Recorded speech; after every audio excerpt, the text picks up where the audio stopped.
Well, good morning, and welcome to Morning Gospel Fuel with Mr. G. This is a pre-recording because my Tuesday classes are pretty busy.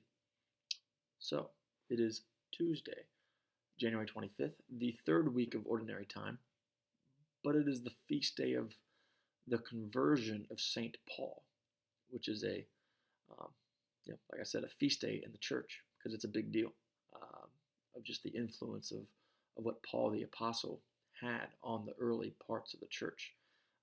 And most of us know the story of St. Paul, who was Saul prior to his conversion, where he intensely persecuted Christians um, who were following Jesus. And in the book of Acts, it suggests that Paul's conversion occurred about between 4 to 7 years after the crucifixion of Jesus.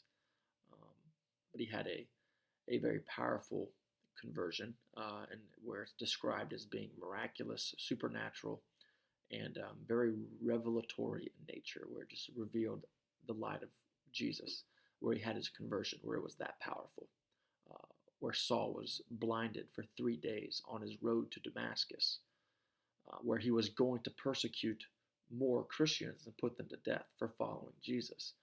But then God came to him and blinded him for 3 days without food or water. And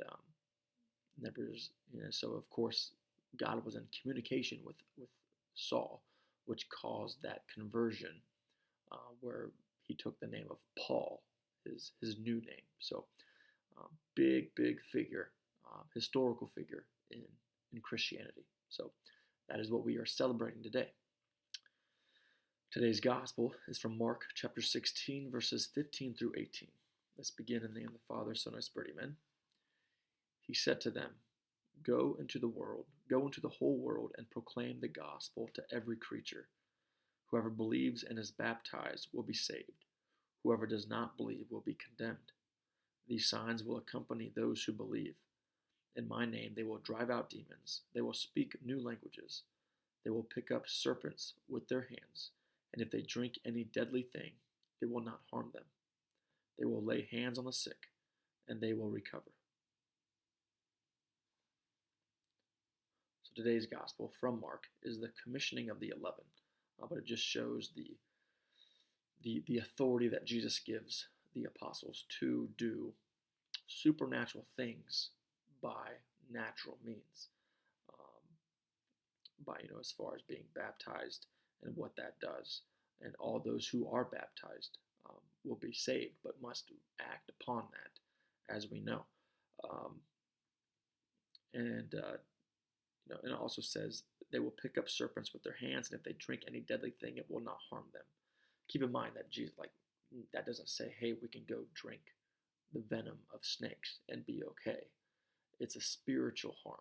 Most things that Jesus is talking about, he is talking about our souls, our spiritual life, to gain eternal life.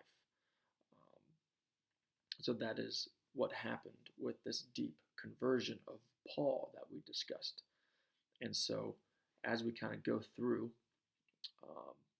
this this day and also our lives, we need to constantly ask ourselves, what do we need to move away from and move towards to grow in holiness, so that we can use our baptisms to bring as many people to Christ as possible. So what is it, like Paul, that we need to eliminate and work on and be revealed to us, so that we can grow in virtue and holiness to bring people to the faith by the way that we live our lives and conduct ourselves, both spiritually and physically. So that's the challenge. To go from Saul to Paul, or to go from old Kevin to new Kevin, and whatever else that might be. It could be a long journey. So have a great day. God bless, and keep it real. In the name of the Father, Son, and Spirit. Amen.